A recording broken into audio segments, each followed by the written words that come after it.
سامعین سے گزارش کی جاتی ہے کہ ہمارے سارے چینلز الیکونٹ ادب ایکسٹراس، سوارڈ آف حق چینل اور اتحاد الانصار چینل میں جن آڈیو بکس اور سیریز کو مکمل کیا جا چکا ہے، ان سب کا مطالعہ ہمارے پلے لسٹ سیکشن سے کریں اور ان آڈیو بکس اور سیریز کو آپ اپنے دوست و احباب میں شیئر کرتے رہیں، اور ہمارے سوشل میڈیا پلیٹ فارمز کے لنکس ڈسکرپشن میں دیے گئے ہیں، ہمیں سبسکرائب اور فالو ضرور کریں۔ جزاک اللہ۔ بسم اللہ الرحمن الرحیم۔ اندلس میں مسلمانوں کے سائنسی کارنامے، episode 16، the study of medicine, یعنی علم الطب۔ قرآن حکیم میں طب اور حفظان صحت کے متعلق بڑے کارآمد اصول بیان کیے گئے ہیں۔ مثلاً شہد کو نافع اور شراب خون مردار اور لحم خنزیر کو حرام کہا گیا ہے۔ کلوا من الطیبات میں جہاں اچھی غذا کھانے کی اجازت ہے، وہیں کلوا واشربوا ولا تسرفوا فرما کر کھانے میں اعتدال برتنے کی ہدایت دی گئی ہے۔ غسل، وضو اور بیمار کے لیے تیمم حفظان صحت کے بنیادی اصول ہیں۔ روزہ فرض کیا گیا ہے جو انسان کی صحت کے لیے کارآمد ہے۔ احادیث نبوی صلی اللہ علیہ وسلم میں طب کے موضوع پر قابل قدر سرمایہ موجود ہے۔ حدیث کی مستند اور معتبر کتابوں میں کتاب الطب کے عنوان سے ابواب قائم ہوئے ہیں۔ چنانچہ علماء اسلام نے طب النبوی صلی اللہ علیہ وسلم کے موضوع پر متعدد کتابیں تصنیف کی ہیں۔ امام ابن قیم نے اپنی مشہور تالیف زاد المعاد میں طب نبوی صلی اللہ علیہ وسلم کے موضوع پر شاندار ذخیرہ فراہم کیا ہے۔ اس میں کم و بیش 80 دوائیوں کا بیان ہے۔ عہد رسالت میں حارث بن قلدہ عربوں کے مشہور طبیب تھے جنہوں نے طب کا علم جندی شاپور میں حاصل کیا تھا، اور رسول اللہ صلی اللہ علیہ وسلم بیماروں سے فرمایا کرتے تھے کہ حارث سے علاج کرواؤ۔ ایک مرتبہ حضرت سعد ابن ابی وقاص رضی اللہ تعالیٰ عنہ بیمار ہوئے تو آپ صلی اللہ علیہ وسلم نے حارث کو طلب فرمایا۔ رسول اللہ صلی اللہ علیہ وسلم صحابہ کو بیماری کے علاج کی تاکید فرماتے تھے۔ چنانچہ ارشاد ہے، اللہ تعالیٰ نے کوئی ایسی بیماری پیدا نہیں کی جس کی شفا نہ ہو۔ یہ ارشاد گرامی اتباع اسلام کے لیے ہمیشہ مشعل راہ بنا رہا ہے۔ مسلمانوں میں یونانی طب کا رواج حکمۂ یونان کی ان کتابوں سے ہوا تھا جو یونانی یا سریانی زبان سے عربی میں ترجمہ کی گئی تھیں۔ مترجمین عیسائی، یہودی یا صحابی تھے۔ ان میں یوحنا ابن ماسویہ، حنین بن اسحاق اور قسطہ بن لوقا خاص طور پر مشہور ہیں۔ حنین بن اسحاق کے اہل خاندان اور ان کے رفقا اور تلامذہ نے طب یونانی کو عربی جامہ پہنانے میں اہم رول ادا کیا ہے۔ ان کے نوے شاگرد بغداد کے بیت الحکمہ میں ترجمے کا کام انجام دیتے تھے۔ حنین نے فلسفہ اور طب سے متعلق جالینوس کی کتابوں سے 100 سریانی اور 39 عربی ترجمے کیے۔ ان کے فرزند اسحاق اور بھتیجے حبیش نے 60 کتابوں کو عربی اور 13 کو سریانی میں منتقل کیا۔ پھر یوحنا ابن ماسویہ نے متعدد طبی کتابوں کے ترجمے کیے۔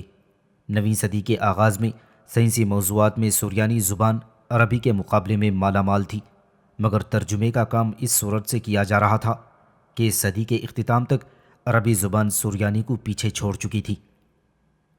خلفائے بغداد قدیم کتابوں کی تلاش میں اہل علم کو دور دراز شہروں میں بھیجتے تھے۔ یہ لوگ کتابیں جمع کر کے بغداد لاتے جہاں ان کا ترجمہ کیا جاتا۔ ترجمہ کرنے والوں کو بڑے بڑے معاوضے دیے جاتے۔ چنانچہ حنین بن اسحاق کسی کتاب کا ترجمہ کرتے تو مامون رشید انہیں کتاب کے ہم وزن سونا عطا کرتے۔ خلفاء کی ذاتی دلچسپی سے بغداد دنیا کی علمی سرگرمیوں کا گہوارہ بن گیا تھا۔ بغداد کی روز افزوں علمی سرگرمیوں نے جندی شاپور کے طبی مدرسے کی رونق کم کر دی۔ یہاں کے اکثر اتباع بغداد آ کر خلفاء کے درباروں سے وابستہ ہو گئے۔ اس طرح بغداد کا وہ علمی دور شروع ہوا جسے عہد زریں یعنی گولڈن پیریڈ سے تعبیر کیا جاتا ہے۔ عہد زریں کے آغاز 900 عیسوی تک طب پر عیسائیوں اور صابیوں کا غلبہ تھا۔ مطب کرنے والے اتباع اور مترجمین عیسائی یا صابی ہوتے تھے۔ لوگوں نے مشہور کر رکھا تھا کہ مسلمان اچھا طبیب نہیں ہو سکتا۔ ایک عرب طبیب اسد بن جانی کے بارے میں جاحظ بصری نے کتاب البقلا میں لکھا ہے کہ ماہر ہونے کے باوجود لوگ ان سے علاج نہیں کرواتے تھے۔ جب ان سے وجہ پوچھی گئی تو جواب دیا کہ اول تو میں مسلمان ہوں، میری طبی تعلیم کے آغاز سے قبل بلکہ میری پیدائش سے پہلے ہی لوگ رائے قائم کر چکے تھے کہ مسلمان کامیاب طبیب نہیں ہو سکتا۔ دوم، میرا نام اسد ہے، ہونا چاہیے تھا صلیب یا مرائل، یوحنا یا بیرا، یعنی سریانی یا عبرانی نام۔ پھر میری کنیت ابو الحارث ہے، ہونی چاہیے تھی ابو عیسیٰ، ابو زکریا اور ابو ابراہیم، جو یہودی اور عیسائیوں کے یہاں عام ہیں۔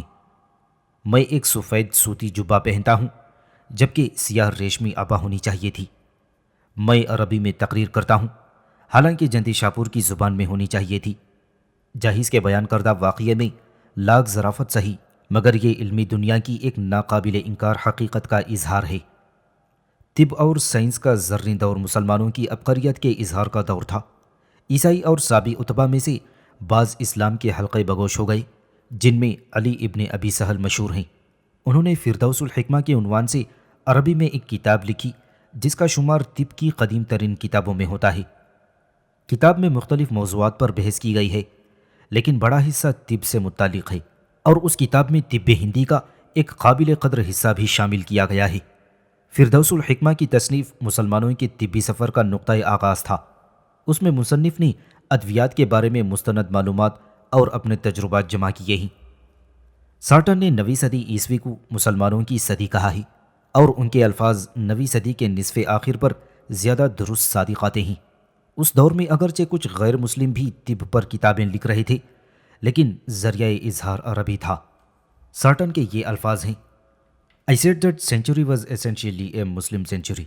This is more true of the second half than of the first. For with exception of the King Alfred, practically all the scientific leaders were Muslims, or at any rate were working with and for Muslims and wrote in Arabic. میں نے کہا تھا کہ یہ صدی بنیادی طور پر مسلمانوں کی صدی تھی۔ یہ الفاظ صدی کے نصف اول کے مقابلے میں نصف دوم پر زیادہ صادق آتے ہیں، کیونکہ بادشاہ الفریڈ کو چھوڑ کر تمام سائنسی رہنما مسلمان تھے، یا پھر کسی بھی درجے میں ان کے ساتھ اور انہی کی خاطر عربی میں لکھتے تھے۔ بغداد کا عہد زرین 900 عیسوی سے شروع ہوتا ہے۔ اس سے پہلے عربی زبان میں دوسری زبانوں کا سائنسی مواد منتقل کیا جا چکا تھا۔ 9ویں صدی عیسوی کے نصف آخر میں انگلینڈ میں الفریڈ اعظم اور سینٹ سیرل نے بھی علم و فن کے فروغ میں اہم کردار ادا کیا تھا، اور دوسری طرف بغداد کے اتبا اور مترجمین میں بھی متعدد علماء عیسائی تھے۔ مگر اس سب کے باوجود 9ویں صدی کو مسلمانوں کی صدی کہا گیا ہے۔ سارٹن کی توجہ یہ ہے: Saint Cyril, Erigena and King Alfred were undoubtedly great men, yet in spite of their presence in Europe, we may still maintain that the main advance of civilization in those days was due to Muslim initiative. Saint Cyril, Eriugena اور بادشاہ Alfred بلا شبہ عظیم تھے، لیکن Europe میں ان کی موجودگی کے باوجود بھی ہم پھر بھی یہ کہتے ہیں کہ ان دنوں تہذیب کو زیادہ فروغ مسلمانوں کے اقدام سے ملا تھا۔ سارٹن نے اپنی شہرہ آفاق کتاب میں تمام دنیا میں اس دور کی علمی سرگرمیوں کا جائزہ لیا ہے۔ چین، جاپان اور ہندوستان کی ساری علمی سرگرمیاں 9ویں صدی میں بند ہو گئی تھیں، اور لے دے کے الفریڈ اعظم اور سینٹ سیریل کی بدولت یورپ میں کچھ کوششیں ہو رہی تھیں جو پھر بھی غنیمت تھیں۔ مگر موصوف کا بیان ہے: Yet all that of which I have spoken was relatively unimportant as compared with the effort which was accomplished all the same time in Islam. لیکن الفریڈ اعظم اور سینٹ سیرل کے خدمات کے بارے میں جو کچھ میں نے تفصیل دی ہے وہ اس سرگرمی کے مقابلے میں بالکل غیر اہم تھی جو اس دور میں مسلمانوں میں جاری تھی۔ اس عہد میں مسلمانوں میں 2 ایسے عظیم سائنسدان پیدا ہوئے جن کی مثال عہد وسطیٰ کی دنیا پیش کرنے سے قاصر رہی۔ ان میں ایک ماہر فلکیات البتانی اور دوسرے ماہر طب اور کیمیا دان الرازی ہیں، جو کہ الرازی البتانی کے مقابلے میں زیادہ شہرت رکھتے ہیں۔ اس لیے 9ویں صدی عیسوی کے نصف دوم کو عہد رازی سے تعبیر کیا گیا ہے۔ سارٹن کہتے ہیں: The Persian al-Razi was not simply the greatest clinician of Islam and of the whole Middle Ages. He was also, as we have seen, a chemist and physicist. It would be difficult to choose between him and his contemporary al-Batani. Both were very great scientists. They would have been conspicuous in any age. I decided to call this period the time of al-Razi because the physician is known to a larger public than the astronomer, and also because of him, influence can be traced more directly throughout many centuries of human effort, East and West. ایرانی نژاد الرازی نہ صرف اسلام اور پورے ازمانہ وسطیٰ کے سب سے بڑے طبیب تھے، بلکہ وہ کیمیا دان اور ماہر طبیعیات بھی تھے۔ ان کے اور ان کے ہم عصر ماہر فلکیات البتانی کے درمیان کسی ایک کا انتخاب کرنا مشکل ہوگا۔ دونوں بہت عظیم سائنسدان تھے جو کسی بھی زمانے میں ممتاز ہوتے۔ میں نے اس دور کو عہد رازی کا نام دینے کا فیصلہ کیا ہے کیونکہ ماہر فلکیات کی بنسبت طبیب کو زیادہ لوگ جانتے ہیں، اور پھر یہ بھی ہے کہ ان کے اثرات کی براہ راست نشاندہی مشرق و مغرب میں کئی صدیوں پر محیط انسانی جد و جہد میں کی جا سکتی ہے۔ بغداد میں سائنس کی زرعی دور کا آغاز ایک ہمہ جہت انقلاب تھا۔ سائنس اور طب عیسائیوں نیز صابیوں کے قبضے سے نکل کر مسلمانوں کے ہاتھوں میں آ گئی تھیں۔ اس طرح طب میں مسلم کارناموں کی درخشاں تاریخ کا دور شروع ہوا جس کا سر عنوان رازی تھے۔ ابو بکر محمد بن زکریا الرازی، جنہیں یورپ میں ابو بکر اور ریزس کہا جاتا ہے، ایران کے شہر رے کے ایک غریب گھر میں پیدا ہوئے۔ افلاس کی وجہ سے معمولی تعلیم حاصل کر سکے، پھر ان کا وقت عود بجانے اور اپنے دوستوں کے ساتھ گھومنے پھرنے میں کٹتا رہا۔ پیسہ کمانے کا خیال آیا مگر کام نہیں تھا۔ سونا بنانے کے چکر میں علم کیمیا کی طرف توجہ دی اور گھر میں بھٹی بنا کر تجربات شروع کر دیے جس سے ان کی آنکھیں خراب ہو گئیں۔ ایک طبیب سے رجوع کیا، اس نے سونے کی 500 اشرفیاں معاوضے میں طلب کیں۔ رازی نے کہیں سے رقم کا بندوبست کیا اور آنکھوں کا علاج کروایا۔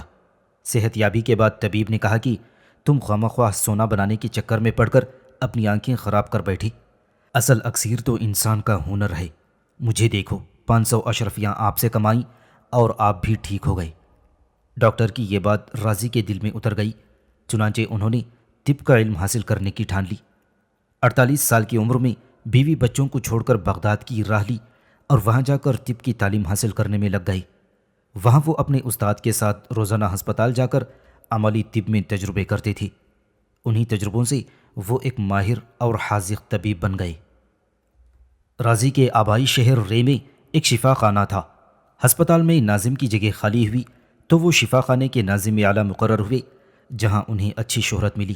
بعد میں ان کا تبادلہ بغداد کر دیا گیا اور ایک بیمارستان یعنی شفا خانہ کے لیے موزوں جگہ منتخب کرنے کا کام تفویض ہوا۔ شفا خانہ قائم ہونے کے بعد وہ اس کے ناظم اعلیٰ بنا دیے گئے۔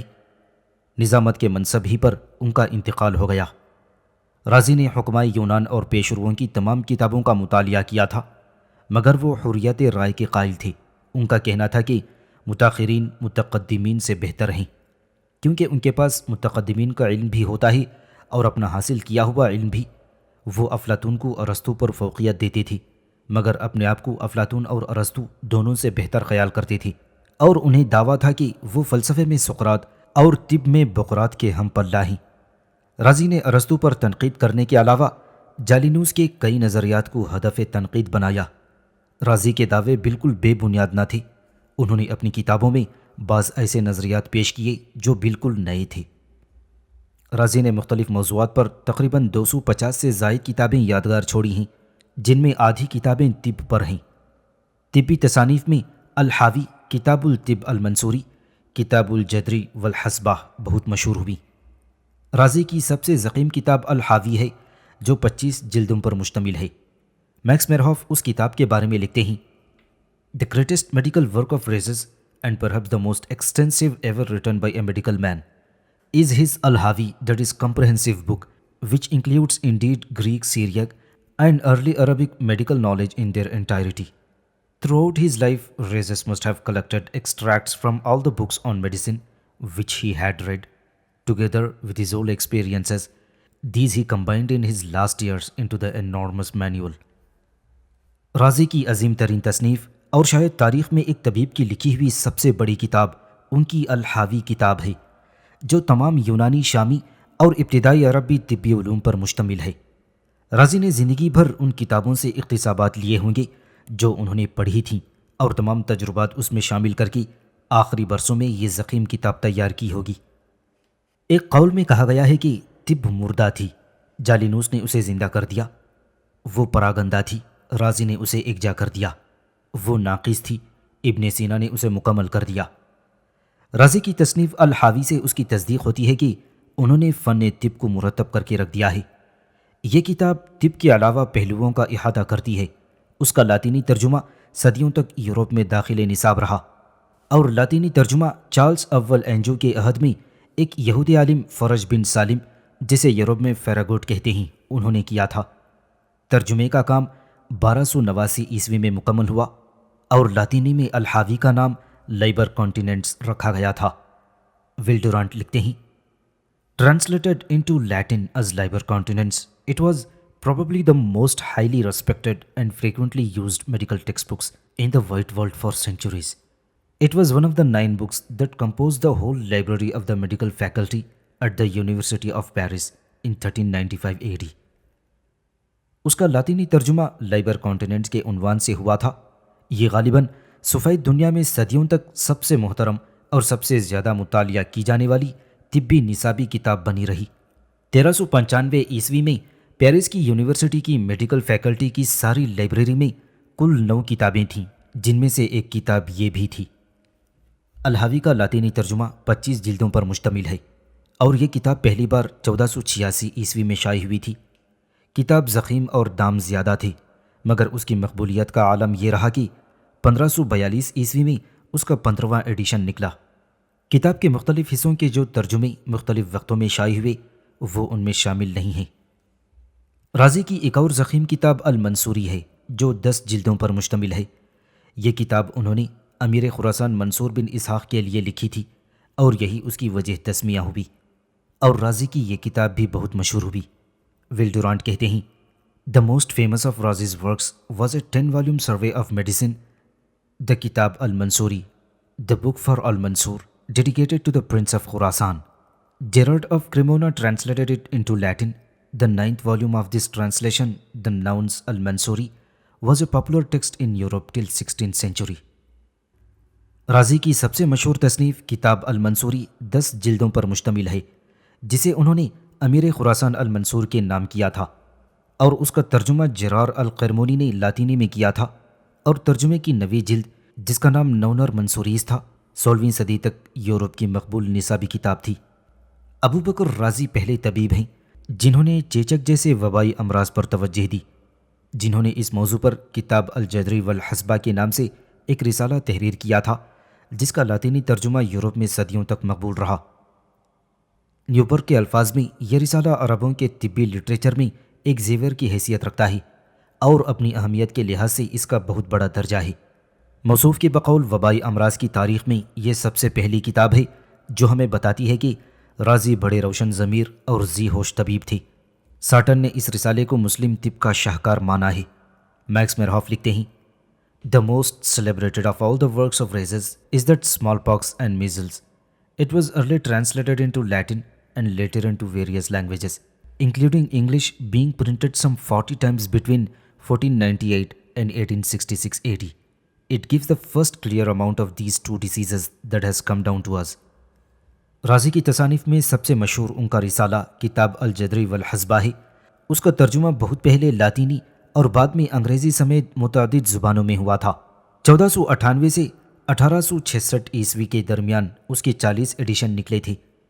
یہ 2 بیماریوں چیچک اور خسرے کے بارے میں اولین واضح بیان ہے جو ہم تک پہنچا ہے۔ فلپ کیہٹی رسالے کے متعلق لکھتے ہیں، Of his monographs, one of the best known is a treatise on smallpox and measles, Al-Judari wal-Hizbah, the earliest of its kind, and rightly considered an ornament to the medical literature of Arabs. In it we find the first clinical account of smallpox. ان کے یادگاری نقوش میں چیچک اور خسرہ کے موضوع پر ایک شہرہ آفاق رسالہ ہے جو کہ اپنی قسم کی قدیم ترین تصنیف ہے اور جسے بجا طور پر عربوں کے طبی ادب کا زیور سمجھا جاتا ہے، اور اس میں ہمیں چیچک کے بارے میں اولین طبی تفصیل ملتی ہے۔ رسالہ الجداری والحسبہ کا لاطینی ترجمہ 1498 میں وینس میں ہوا تھا۔ اس کے بعد اس کے متعدد ایڈیشن نکلے۔ رسالے کی ترجمے یونانی، فرینچ، جرمن، انگریزی اور یورپ کی دوسری زبانوں میں بھی ہوئے ہیں۔ ول ڈورانٹ اس کا تذکرہ کرتے ہوئے کہتے ہیں، His treatise on smallpox and measles was a masterpiece of the direct observation and clinical analysis. It was the first accurate study of the infectious disease and the first effort to distinguish the two ailments. We may judge its influence and repute by the 40 English edition between 1498 and 1866 AD. چیچک اور خسرے کے موضوع پر ان کا رسالہ براہ راست معائنے اور clinical تجزیے کا ایک شاہکار مانا جاتا ہے۔ یہ لگنے والی بیماریوں کا پہلا باقاعدہ مطالعہ اور دو بیماریوں میں فرق کرنے کی پہلی کوشش ہے۔ ہم اس کے اثرات اور شہرت کا اندازہ ان 40 انگریزی ایڈیشنوں سے کر سکتے ہیں جو 1498 اور 1866 عیسوی کے درمیان نکلے تھے۔ رازی نے طب میں علاج کے کئی نئے طریقے نکالے ہیں۔ وہ پہلے شخص ہیں جنہوں نے موذی علاج فرسٹ ایڈ کا طریقہ رائج کیا۔ ویلڈورانٹ ان کی چند ایک اختراعات کا اس طرح تذکرہ کرتے ہیں: رازی introduced new remedies like mercurial ointment and the use of animal guts in sutures. He checked the enthusiasm for examining the urine in an age when physicians were prone to diagnose by examining urine, sometimes without seeing the patient. رازی نے کئی نئے علاج متعارف کروائے جیسے پارے کا لیپ اور زخموں کی ٹانکوں میں حیوانی آنتوں کا استعمال۔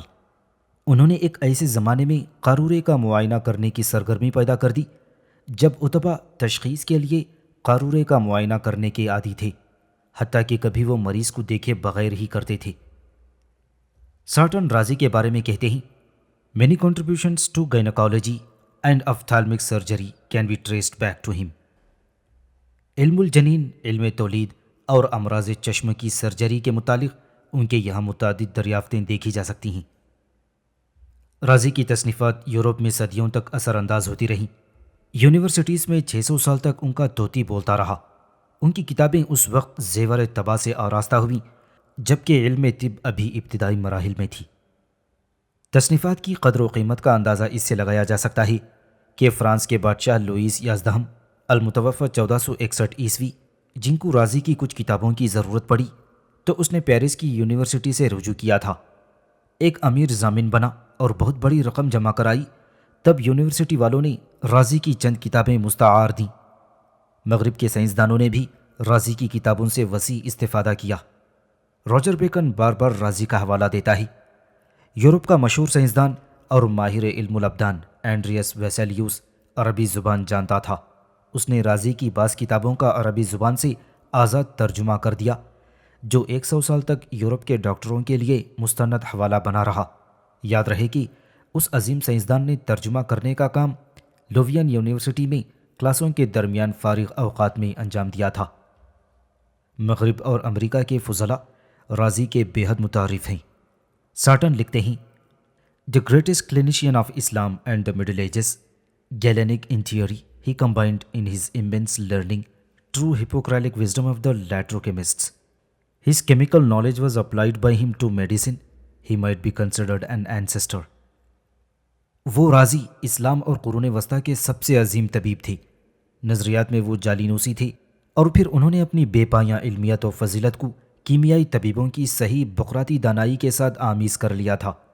پھر انہوں نے اپنا کیمیائی علم طب میں استعمال کیا کہ وہ اس ضمن میں پیشرو کہے جا سکتے ہیں۔ میکس میرہوف کا بیان ہے: Rhazes was undoubtedly the greatest physician of all the Islamic world and one of the greatest physicians of all time. رازی بلا شبہ دنیا اسلام کے عظیم ترین طبیب اور تاریخ انسانی کے عظیم ترین اطباء میں سے ایک تھے۔ ویلڈورانٹ نے بھی رازی کو خراج تحسین پیش کیا ہے۔ Razi was by common consent the greatest of Muslim physicians and greatest clinician of the Middle Ages. رازی با اتفاق رائے مسلمان اطباء میں عظیم ترین اور قرون وسطیٰ کے عظیم ترین معالج تھے۔ بغداد اور خلافت اسلامیہ کے دوسرے شہروں میں یہ زمانہ بڑا زرخیز ثابت ہوا ہے۔ سینکڑوں مسلم اطباء نے طب میں نام کمایا اور اعلیٰ درجے کے طبی تصنیفات اپنے پیچھے یادگار چھوڑی ہیں۔ ان میں سے ایک کتاب کامل الصناعہ یورپ میں بے حد مقبول ہوئی۔ یہ کتاب عام طور پر کتاب الملکی کے نام سے معروف رہی اور اس کے مصنف ایرانی نژاد طبیب علی ابن عباس المتوفی 384 عیسوی ہیں، جو یورپ میں ہیلی عباس کے نام سے مشہور ہیں۔ علی بن عباس نے اہواز میں پرورش پائی اور طب کا علم حاصل کیا۔ بعد میں وہ عز الدولہ دلیمی کے شاہی طبیب ہو گئے اور اسی بادشاہ کے لیے انہوں نے کتاب الملکی تیار کی، جس میں انہوں نے اختصار اور اطناب کے درمیانی راہ اعتدال اختیار کی تھی۔ کتاب الملکی میں طب علمی، علم تشریح، علم جراحت وغیرہ پر گفتگو کی گئی ہے۔ اس کتاب میں علم طب، علم تشریح اور علم جراحت وغیرہ پر گفتگو کی گئی۔ نیز مصنف نے اس میں یونانی، شامی اور مسلم ادبا پر نقد تبصرہ کیا ہے۔ کتاب میں 20 مقالے ہیں اور تقریباً 4 لاکھ الفاظ ہیں۔ یہ کتاب لاطینی میں 2 مرتبہ ترجمہ ہوئی۔ پہلا ترجمہ لاطینی میں اسٹیفن انتاکی نے 1227 عیسوی میں کیا تھا۔ میکس میرہاف علی بن عباس کے متعلق رقم تراز ہیں۔ He composed an excellent and compact encyclopedia, the whole medical art, known also to the Latin as Liber Regius, Al-Kitab al-Maliki. It deals with both the theory and practice of medicine. It begins with a most interesting chapter containing an explicit critique of previous Greek and Arabic medical treatises.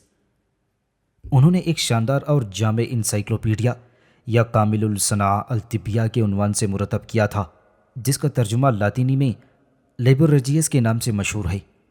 اس میں طب نظری اور طب علمی دونوں سے بحث کی گئی ہے۔ کتاب کے شروع میں ایک دلچسپ باب ہے کہ جس میں یونانی اور عربی تالیفات پر نقد تبصرہ کیا گیا ہے۔ علی بن عباس نے اپنی کتاب میں ذات الصدر اور علم الجنین کے بارے میں جو معلومات فراہم کی ہیں وہ آج بھی درست ثابت ہوئی ہیں۔ زوروں اور ان کے اثرات و تریاق پر بھی ان کی تحقیقات علم سموم میں اہم مانی جاتی ہیں۔ جارج سارٹن کا بیان ہے کہ ان کی کتاب الملکی حاوی کی بنسبت زیادہ منظم اور مختصر اور القانون کے مقابلے میں زیادہ قابل عمل ہے۔ کتاب کا جائزہ لیتے ہوئے موصوف لکھتے ہیں، The best part of the book are those devoted to dietetics and the materia medica. Rudimentary conception of capillary system, interesting clinical observations, proof of the motions of the womb during parturitions. That is, the child does not come out but it is pushed out. کتاب کے بہترین حصے وہ ہیں جو علم الغز اور علم الادویہ کی نظر ہیں، طبی مشاہدات، زچگی کے دوران بچہ دانی کی حرکات کا ثبوت، یعنی بچہ خود باہر نہیں آتا، اسے دھکیلا جاتا ہے، اس عنوان سے بھی کتاب میں لکھا گیا ہے۔ سارٹن نے بھی علی بن عباس کو ممبر اسلام کے عظیم ترین اتباع میں شمار کیا ہے۔ علی عباس who flourished a little later was one of the greatest physicians of Islam. علی بن عباس جو ذرا بعد میں مشہور ہوئے ہیں، اسلام کے عظیم ترین اتباع میں سے ایک تھے۔ موصوف نے انہیں مشرقی خلافت کے 3 عظیم ترین اتباع میں سے ایک مانا ہے اور باقی 2 رازی اور ابن سینا ہیں۔ ابو بکر رازی اور علی بن عیسیٰ کی کتابوں کو ایک زمانے تک قبول عام ملا تھا، مگر بعد میں القانون فی الطب نے اتباء یونان اور حکمائے اسلام کی تصنیفات کو پیچھے چھوڑ دیا۔ اس کتاب کے مصنف ابو علی حسین بن عبداللہ ابن سینا ہیں، جو اکناف عالم میں ابن سینا یعنی اویسینا کے نام سے مشہور ہیں۔ انہیں شیخ الرئیس، حکیم الشرق اور حجت الحق علی الخلق کے معزز القاب سے یاد کیا جاتا ہے۔ ابن سینا 370 ہجری یعنی 980 عیسوی میں بخارا کے ایک نواحی گاؤں افشنا میں پیدا ہوئے تھے اور بخارا میں قرآن، نحو، ادب، فقہ، منطق اور حساب کی تعلیم پائی اور کم عمری میں ہی کمال پیدا کر لیا۔ طبی معلومات بالخصوص علم طب انہوں نے ذاتی مطالعے سے بغیر استاد کے پڑھی اور ان میں اتنی مہارت حاصل ہوئی کہ 16 سال کی عمر میں اتباع کو پڑھانے لگے۔ لڑکپن ہی میں شیخ کہلائے گئے۔ ابن سینا کو صرف ارسطو کی مابعد الطبیہ سمجھنے میں دشواری ہوئی، حالانکہ انہوں نے 40 مرتبہ اس کتاب کا مطالعہ کیا تھا۔ پھر الفارابی کی شرح کی مدد سے اس پر قابو پا لیا تھا۔ اس طرح 18 سال کی عمر میں ابن سینا نے اپنے زمانے کے تمام مروجہ علوم میں مہارت پیدا کر لی تھی۔ 21 سال کی عمر میں انہوں نے پہلی کتاب تصنیف کی۔ والد کی وفات کے بعد حالات سے مجبور ہو کر بخارا چھوڑنا پڑا تھا، لیکن وہ جہاں بھی گئے عالم روزگار نے آ گھیرا۔ انہیں کئی بار قید، جلاوطنی، فرار اور روپوشی کے مرحلوں سے گزرنا پڑا تھا اور زندگی کے آخری برس اصفہان میں نسبتاً آرام سے گزرے۔ تاہم یہاں بھی غزنوی فوجوں نے ایک مرتبہ ان کا مال و اسباب لوٹ لیا، جس میں ان کی بعض تصنیفات بھی ضائع ہو گئیں۔ ابن سینا پر عالم زندگی گزارنے کے بعد بعمر 58 سال 427 ہجری میں ہمدان میں انتقال کیا تھا، جہاں ان کا مزار آج بھی موجود ہے۔ اضطراب و پریشانی کے عالم میں بھی ابن سینا نے غیر معمولی تصنیفی کارنامے انجام دیے ہیں۔ جلاوطنی، فرار، روپوشی، جیل اور میدان جنگ میں جانے کے دوران انہوں نے بڑی ضخیم کتابیں تصنیف کیں۔ نظم و نثر میں ان کی کتابوں کی تعداد 250 کے لگ بھگ ہے۔ ان میں ایک تصنیف 30 جلدوں پر مشتمل ہے اور 2 کتابیں 20-20 جلدوں پر مشتمل ہیں۔ ایک کتاب کی 18 جلدیں ہیں ایک کی 14 اور ایک کی 10۔ اکثر کتابیں عربی اور پھر چند دیگر فارسی میں موجود ہیں۔ ابن سینا کی تصنیفات مشرق اور مغرب میں مقبول ہوئیں۔ ایم گوشون کا بیان ہے کہ مغرب میں صرف ابن سینا کی کتابیں پڑھنے کے لیے متعدد ڈاکٹروں نے عربی زبان سیکھ لی۔ طب میں ان کی شہرہ آفاق تصنیف القانون فی الطب 14 جلدوں پر مشتمل ہے۔ اس کے 5 حصے ہیں۔ پہلے حصے میں اصول طب، دوسرے میں ادویہ مفردہ اور پھر تیسرے میں امراض اعضائی خاصہ، چوتھے میں امراض عامہ اور 5ویں میں ادویہ مرکبہ کا بیان ہے۔ القانون میں کم و بیش 10 لاکھ الفاظ ہیں۔ القانون فی الطب مشرق اور مغرب میں صدیوں تک طب کی اساس بنی رہی تھی۔ طب اداروں میں اسے دوسری کتابوں پر برتری حاصل تھی۔ ایم گوشین کا بیان ہے، because it constituted a monumental unity which maintained its authority until modern times when experimental science began, and because it still remained more accessible than Hippocrates and Galen, it served as a basis for 7 centuries for medical teachings and practice. چونکہ کتاب میں قابل ذکر تسلسل ہے جس نے اسے زمانہ حال تک جبکہ تجربی علم کا آغاز ہوا استاد کا درجہ دیا تھا، اور چونکہ یہ بقراط اور جالینوس کی کتابوں کے مقابلے میں زیادہ قابل رسائی تھی، اس نے طب کی تدریس اور عمل کے لیے 700 سال تک اساس کا کام دیا تھا۔ چیمبرز انسائکلوپیڈیا میں کہا گیا ہے کہ بو علی سینا کی کتاب مشرق و مغرب میں سب سے اہم نصابی کتاب تھی۔ The Persian Avicenna composed his vast medical encyclopedia or canon, that means قانون, which was the chief textbook of medicine in the Arabic East and Latin West until the 17th century. ایرانی نژاد ابن سینا نے ایک طبی انسائکلوپیڈیا القانون کے نام سے تیار کیا جو 17ویں صدی تک عربی بولنے والے مشرق اور لاطینی مغرب میں سب سے اہم نصابی کتاب تھی۔ مشہور فرانسیسی فاضل گستاو لی بان کا بیان ہے کہ فرانس اور اطالیہ کے دارالعلوموں میں طبی تعلیم کی بنیاد انہی یعنی ابن سینا کی کتابوں پر رہی ہے۔ 18ویں صدی تک یہ تصنیفات دوبارہ تباہ ہوتی رہیں اور انہیں فرانس میں متروک ہوئے 50 سال سے زیادہ کا زمانہ نہیں گزرا۔ طب کی تاریخ میں القانون کو جو غیر معمولی پذیرائی ملی، اس کا اعتراف یورپی اور امریکی ماخذ میں اس کثرت سے کیا گیا ہے کہ بآسانی ایک کتاب تیار کی جا سکتی ہے۔ فلپ کے ہیٹی نے اوسلور کا بیان نقل کیا ہے کہ یہ کتاب کسی دوسری کتاب کے مقابلے میں زیادہ زمانے تک طب کی انجیل بنی رہی۔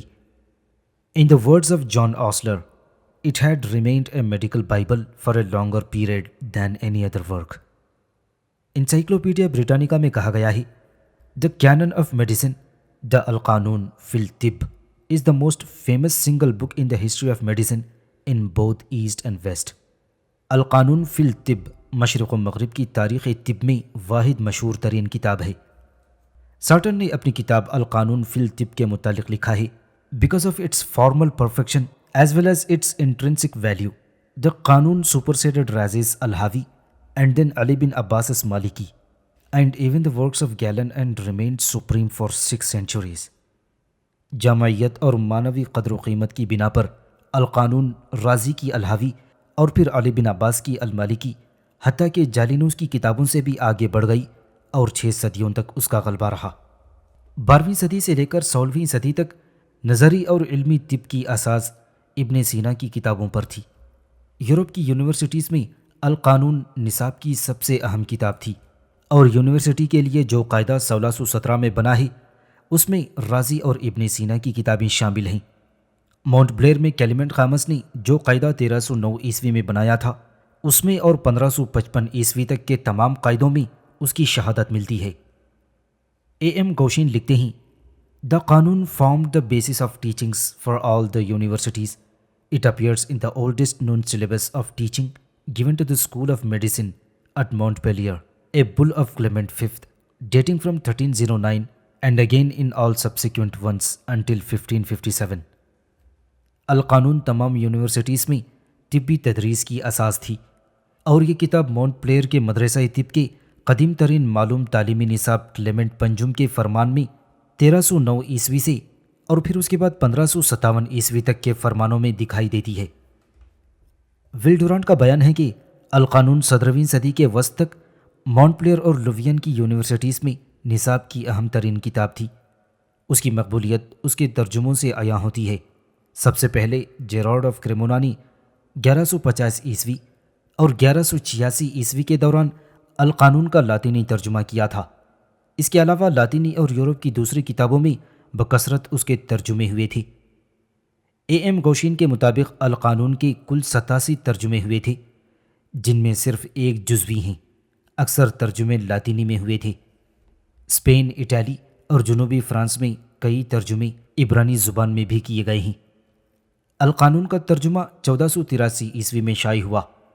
صرف 27 برسوں کے اندر 1500 عیسوی تک اس کتاب کے 16 ایڈیشن نکلے ہیں، جن میں 15 لاطینی اور ایک عبرانی تھا۔